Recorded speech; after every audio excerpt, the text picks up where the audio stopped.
Welcome, ladies and gentlemen, to the first ever Ektar replay cast from the Nexus Gaming series. We have Luciodology versus ProBUs in the Game 1 of their Week 3 series. Coming in on the left side for Luciodology, we have Deckard Payne being played by Galactos, Gul'dan by Lemony Fresh, Melganis by Eugene, Raynor by Takalu, and Muradin by Hentron. Over on the right-hand side, we have Brightwing, played by Milkstar, Hanzo by Aruba, Phoenix by Dragon478, Hung Fu is playing the Johanna, and in the bottom we have Secret Asian Man on the Leoric. We can see very early on that we have both of the offlaners just going straight into the bottom lane, not wanting to put too much emphasis on the mid-fight. Looking at our level 1 talents, we have Echoed Corruption and Scroll of Identify, along with Perfect Storm and stacking quests on the side of Luciodology, with only the Stormbolt on the side of ProBUs. Nice root comes out from Deckard Payne, locks down one member, and looks like the early quick clear is going to go to the side of Team ProBUs, with that nice Phoenix auto attack, allowing them to clear the minion waves just a little bit faster than Luciodology.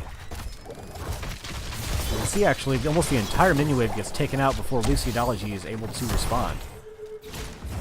Back in the mid lane, we have once again Phoenix using that AoE auto attack to just take out all of the minions, even before anyone except for Lemony Fresh is able to show up for Luciodology.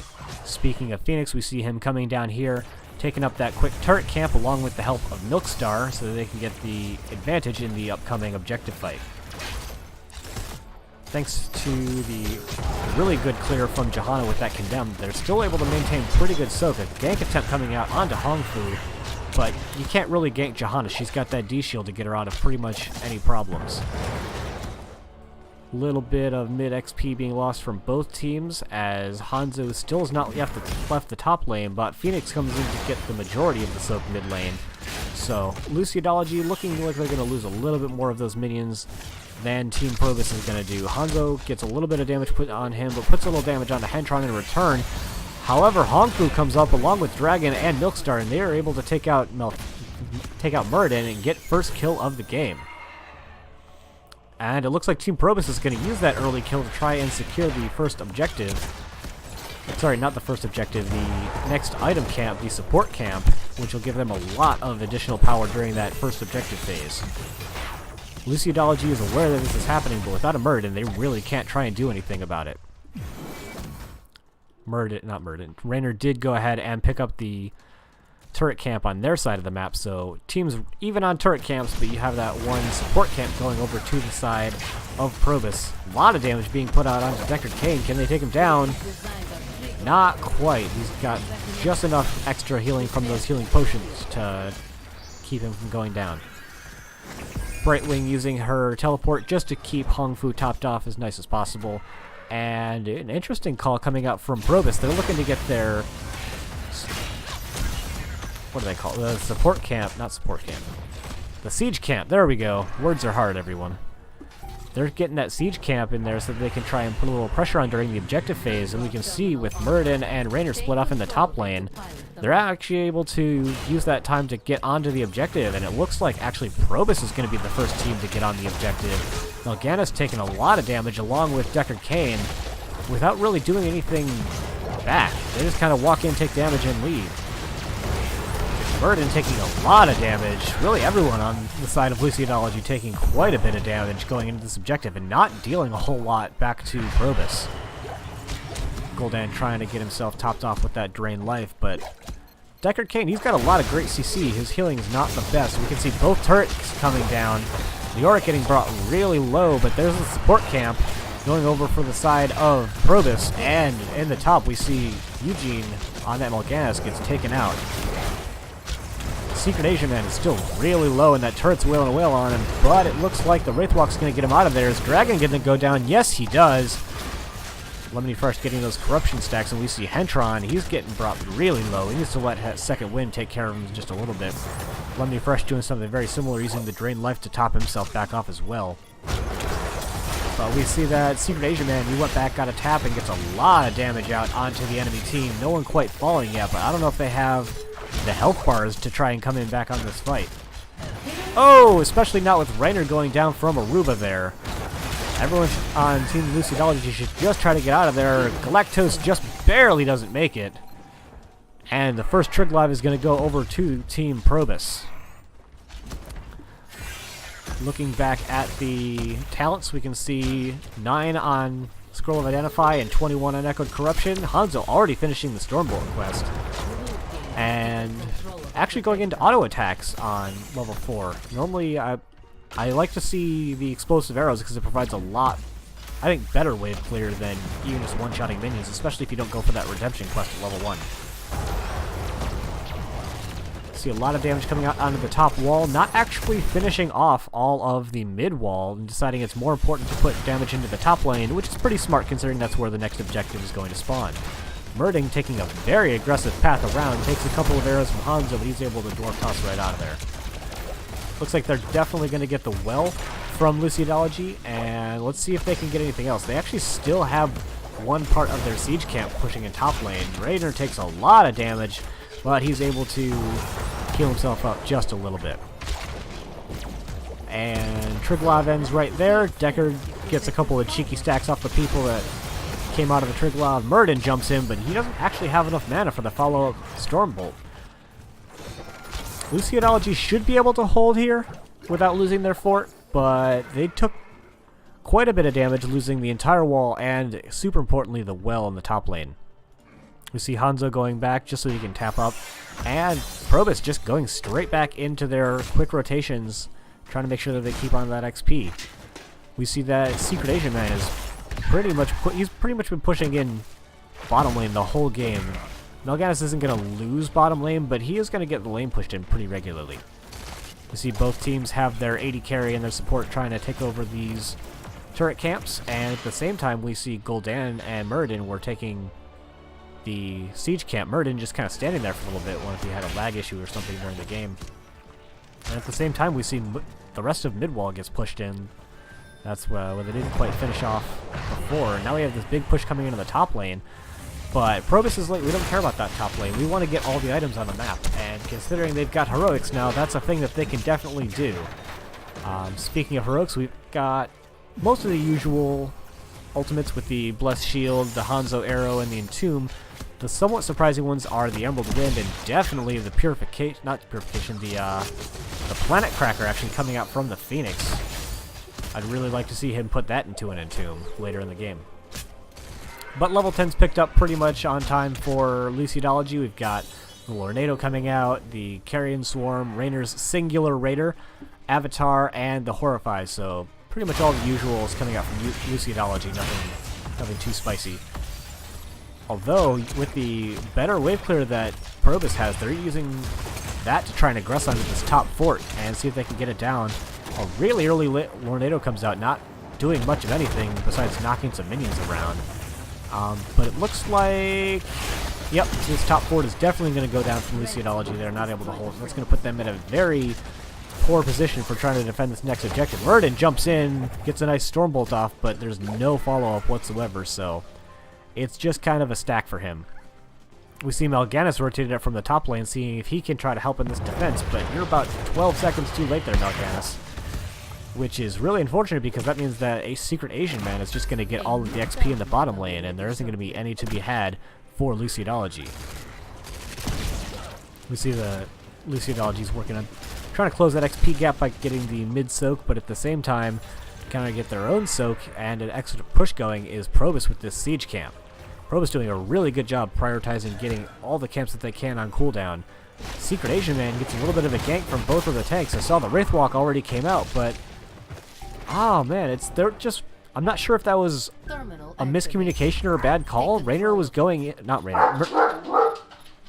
Sorry about the dogs. They probably see someone outside.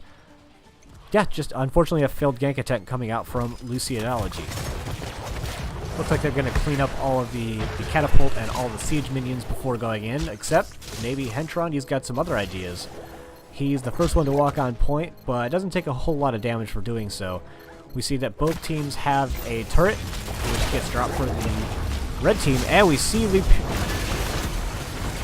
Planet Cracker come out, but there's no CC to actually allow it to hit particularly well, and Secret Asian Man's getting brought very low. He's going to get taken down.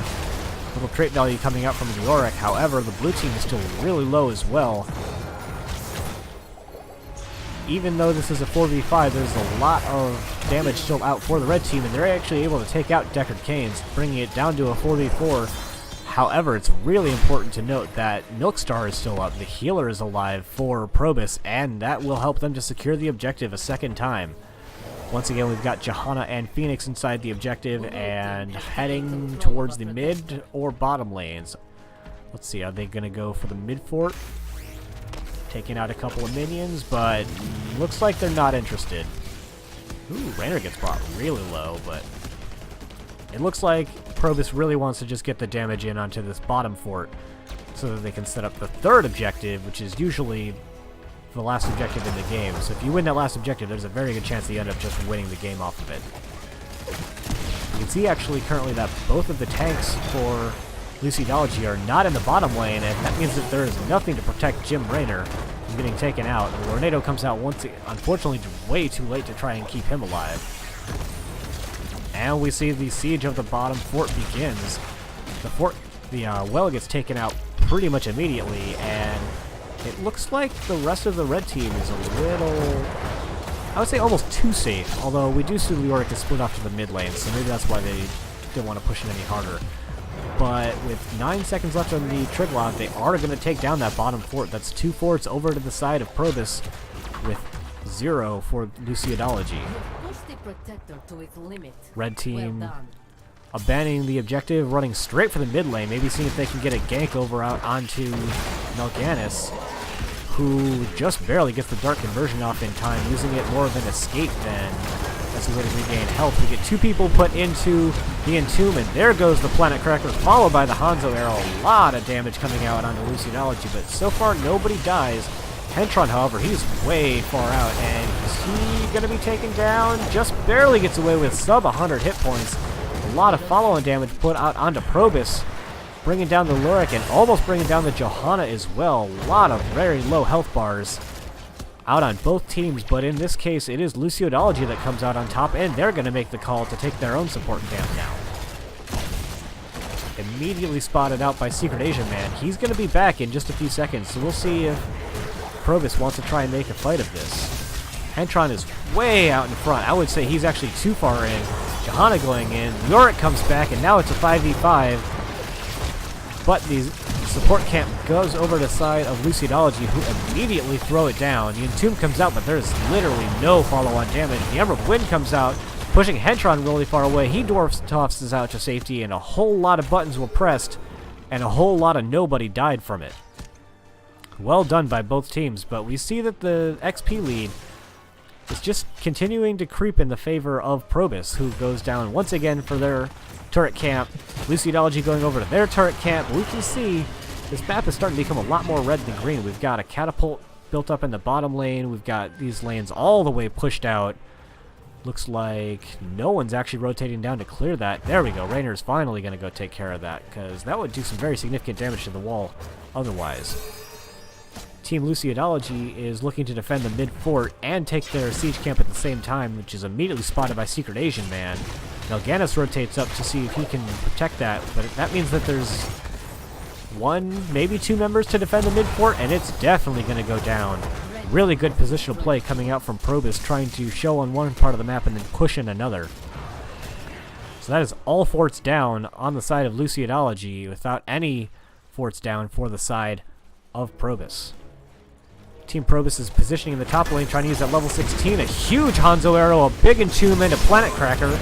Melganis doesn't quite go down. The Horrify hits a ton of people. Lots of damage going out on everybody. Emerald Wind for the disengage. We've got Blessings of the Ancient coming out, trying to pop that extra damage.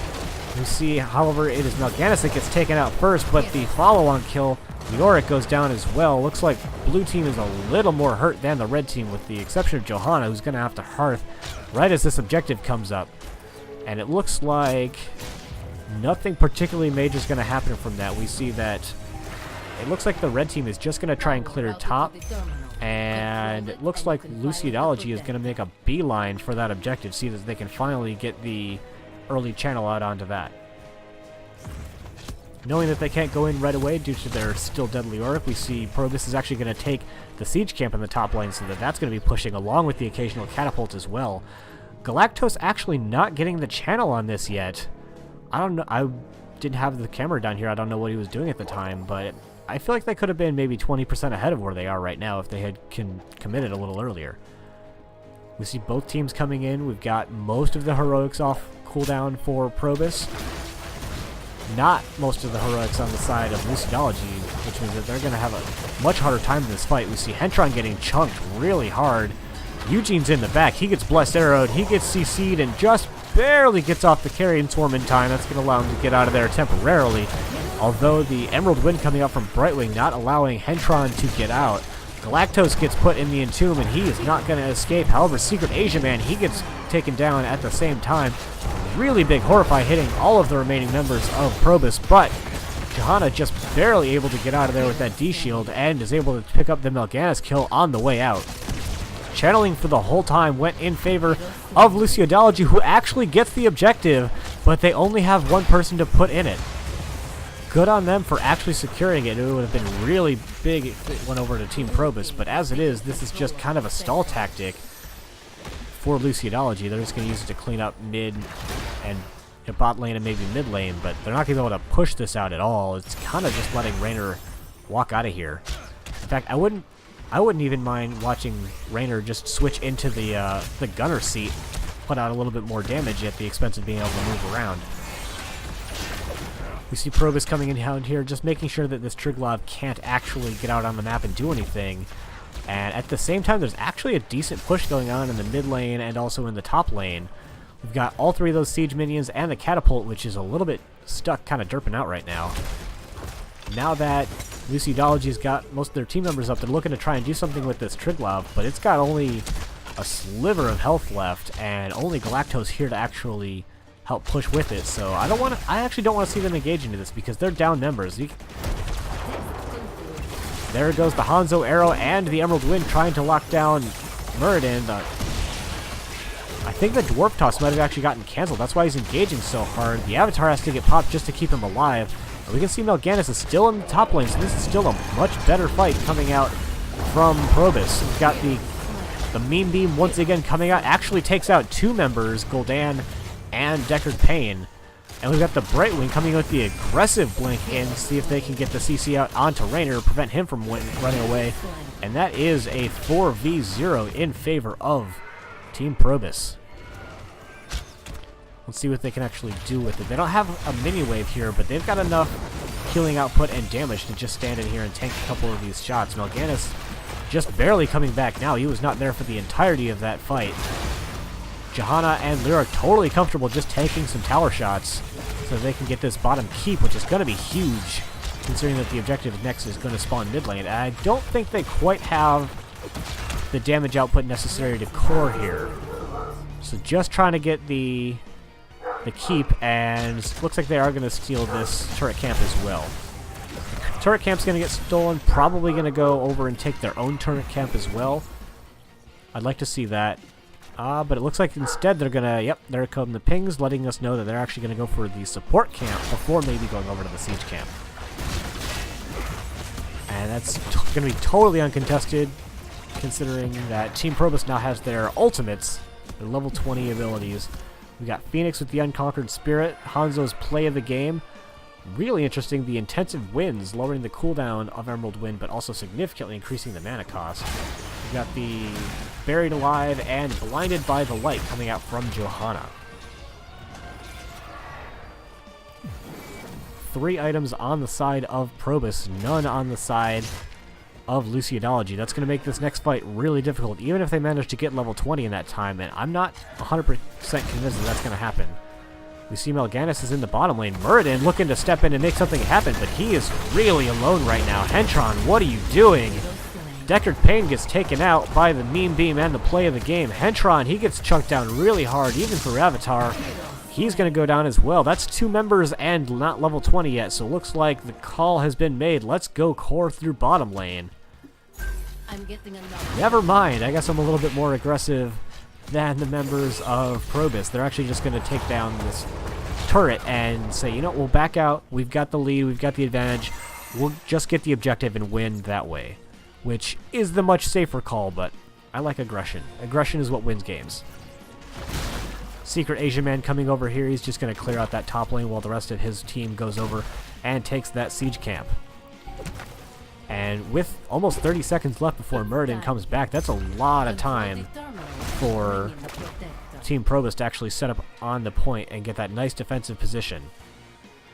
We still actually don't have level 20s coming in, so they're actually going to maybe want to wait even a little bit longer. You can see Luciodology in the bottom lane and see if they can pick up their level 20s, and I know it looks bad, but this is not over for Luciodology. If they can get their level 20s, if they can take a really convincing fight, they can actually use the objective and get a lot of counter damage done here. We're going to have to see how Luciodology handles this. They've been taking some very aggressive fights, and that's been getting punished really hard by ProBUs, and we can see that they're kind of hiding here in the shadows a little bit, seeing if they can take an advantageous fight. We've got the Bottomless Flasks coming out, the Seeker Swarm, Demonic Circle, Execute from Raynor, that's kind of interesting, and the Rewind coming out. Let's go ahead and hide these talents because we've got probably the last fight of the game. We see the really early Blessing of the Ancients coming out, a lot of damage going out on the Secret Asian Man. Huntron getting chunked down pretty low. We've got the Blind as a Bat coming out onto the point doing a lot of damage, but someone needs to tell him that the enemy team's the other way. There goes the Entomb and the Meme Beam, taking out Mal'Ganis. The Horrify only hitting a couple of members. Secret Asian Man is going to get brought back up by the Brightwing, and Luciodology is getting chunked really hard, and Hanzo takes out Raynor. Murden jumps in to try and stop them from getting into the objective, but that's not going to happen. 3-0 in favor of ProBUs. Make that 4, and I don't think that Gul'dan, he's a good hero, but I don't think he can defeat 3 heroes plus 2 in a Triglav. So I would say that at this point it is all over but for the crying in favor of ProBUs. Gul'dan's going to actually hearth and try to mount the defense of a lifetime, but I've got a feeling that ProBUs is not going to let it happen. Already getting hit pretty hard by Aruba. We see the core is falling fast. There's the Triglav. The Entomb comes out because why not? Do a couple of extra damage, get these swag kills while you're going to win the game anyway. And we see game number 1 coming out in favor of ProBUs. Let's look at some of these endgame statistics. We've got 62,000 healing coming out from Deckard compared to the 65 from Brightwing. Pretty close, but Hanzo getting out significantly more damage than anyone on the side of Luciodology. Raynor with the 65,000, which is almost 30,000 lower than Hanzo. That's really impressive. Also coming out with the highest siege damage numbers, which surprises me a little bit, although if I'm not mistaken he was in the Triglav quite a number of times. That probably skews that number just a little bit. Let's see, any other interesting statistics? Leoric getting quite the trait value compared to the rest of his team, and I thought Murden would have died more than 5 times, but alright, that's 22 kills to 5, I think is the biggest thing that we can take away from this. A lot of good team fighting coming out from ProBUs. Let's see what we can have happen in game number 2.